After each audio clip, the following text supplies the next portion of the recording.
Here is a long-form, in-depth historical and archaeological narrative of the underground city of Derinkuyu in Turkey, designed to go beyond surface-level details and explore the cultural, architectural, historical, and strategic depths of this subterranean marvel. This version aims for several thousand words and is structured into comprehensive sections to form the foundation for a book chapter, documentary script, or article series. The Underground City of Derinkuyu, a Civilization Beneath the Earth. Chapter 1. Introduction. A Door in the Wall. In the quiet Turkish town of Derinkuyu, nestled in the heart of the Cappadocian region, an ordinary renovation in 1963 turned into one of the most astonishing archaeological discoveries of the 20th century. A local man, renovating his basement, knocked down a wall expecting to expand a room.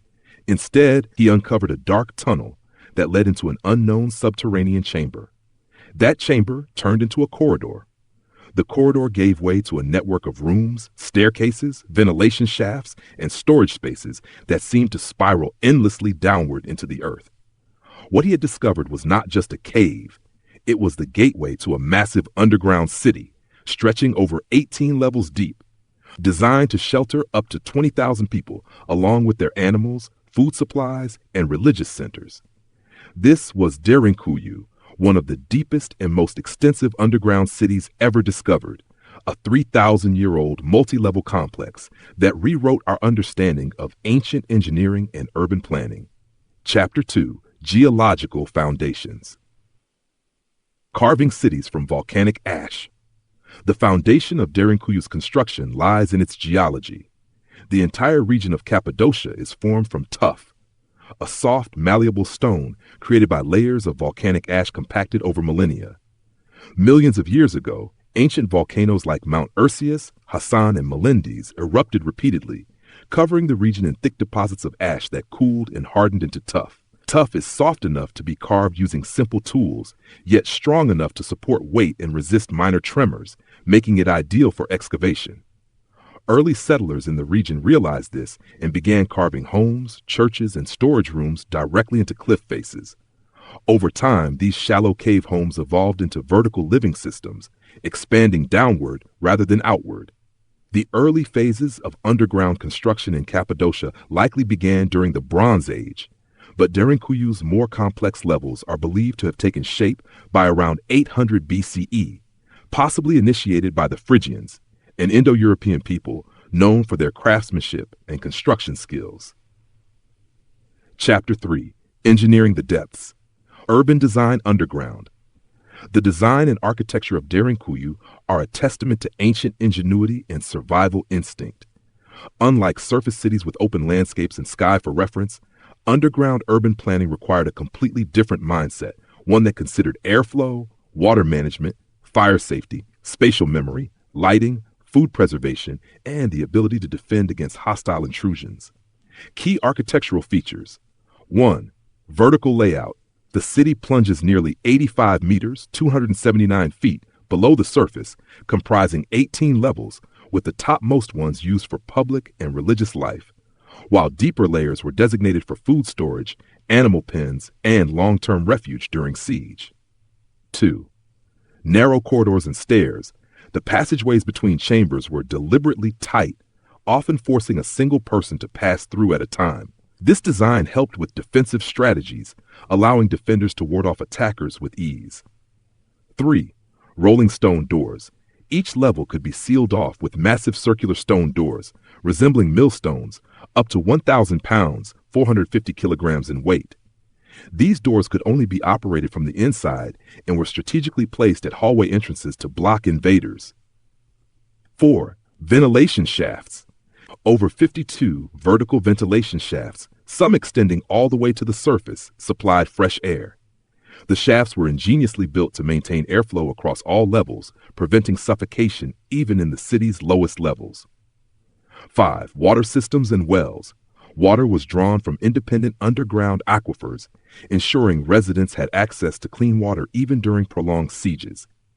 Importantly, some wells were only accessible from the lower levels, making it impossible for enemies to poison them from above. 6. Storage rooms and kitchens. Chambers were designated for grain storage, oil jars, wine presses, and other essentials.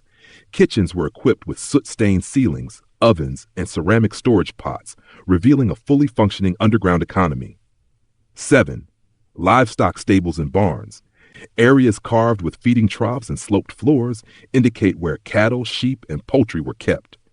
The city's design allowed for waste drainage and air renewal to avoid disease spread. 8. Schools, churches, and meeting halls. Derinkuyu housed a large school with adjacent study rooms, a cruciform church, and confession areas, indicating that spiritual and intellectual life continued even underground. Chapter 4. A City of Refuge. Living in the Shadows. While the exact reasons for Derinkuyu's construction remain debated, there's strong evidence that the city served as offensive refuge during times of war, persecution, and natural catastrophe. Inhabitants likely retreated underground during sieges, droughts, or religious oppression, living in a kind of self-sustaining, isolated community. Historical context: Assyrian and Persian threats, 8th to 6th century BCE. Early settlers needed protection from raiders and armies sweeping through Anatolia. Roman and Byzantine eras, 2nd to 10th century CE. During the rise of Christianity, early Christians used Derinkuyu to hide from Roman persecution. Religious chambers, cross-shaped churches, and priest quarters were added during this period. Arab-Byzantine Wars, 7th to 10th century CE. As Islamic armies advanced into Byzantine territories, Christians sought refuge underground. Seljuk and Mongol invasions, 11th-13th centuries. These periods saw renewed underground activity as locals fled from waves of invasions and massacres. The city was designed for long-term habitation. Its layout supports extended underground residence, months, perhaps even years, cut off from the surface world. Chapter 5. An Underground Network. Cities beneath cities. Derinkuyu is not alone. Over 200 underground cities have been discovered in Cappadocia, though most are small and consist of only a few levels. Derinkuyu stands out due to its depth, size, and complexity. However, it is connected to other cities, including Kaymaklı, through a network of 8 kilometers, 5 miles of tunnels. These connections suggest a regional defensive system, a subterranean network that allowed entire populations to move undetected beneath enemy patrols and turbulent surface conditions. Chapter 6. Mysteries and Theories. Despite extensive research, many questions remain. Who exactly built Derinkuyu first? Was it the Phrygians, Hittites, or an even older, forgotten civilization? How was such precision achieved without modern tools? The carving and planning required suggests coordinated labor and knowledge of architectural stress limits. Why was Derinkuyu abandoned? While it was used up until the Ottoman era, it eventually fell out of use. Was it due to decreased threats, water table shifts, or demographic changes? Fringe theories. Aliens and ancient astronauts. Popularized by speculative writers, some claim Derinkuyu was built by or for extraterrestrials, lost Atlantean culture. Others connect it to mythical lost civilizations that supposedly had advanced technologies. These are not supported by archaeological evidence, but they underscore the city's aura of mystery. At Chapter 7, Rediscovery and Tourism. After its discovery in 1963, Derinkuyu was surveyed by archaeologists and opened to the public in 1969. Today, it is managed by the Turkish Ministry of Culture and Tourism and attracts hundreds of thousands of tourists annually.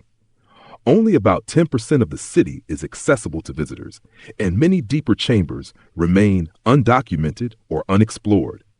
Tourists can experience narrow tunnels with low ceilings, chambers with ancient soot on the ceilings, massive stone doors left in their original positions, echoes of a vanished community beneath the earth.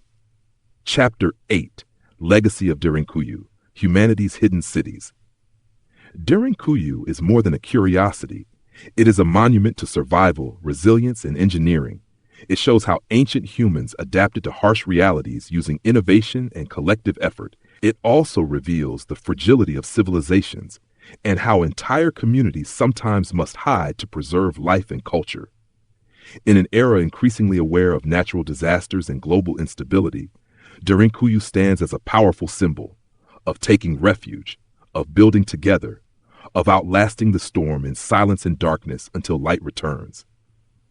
Would you like this content adapted into a 50,000-word historical book, a video documentary script, or broken down into blog chapters or articles? I can also include maps, architectural diagrams, character perspectives, first-person storytelling, or cultural deep dives on topics like religion, diet, daily life, or warfare in underground cities.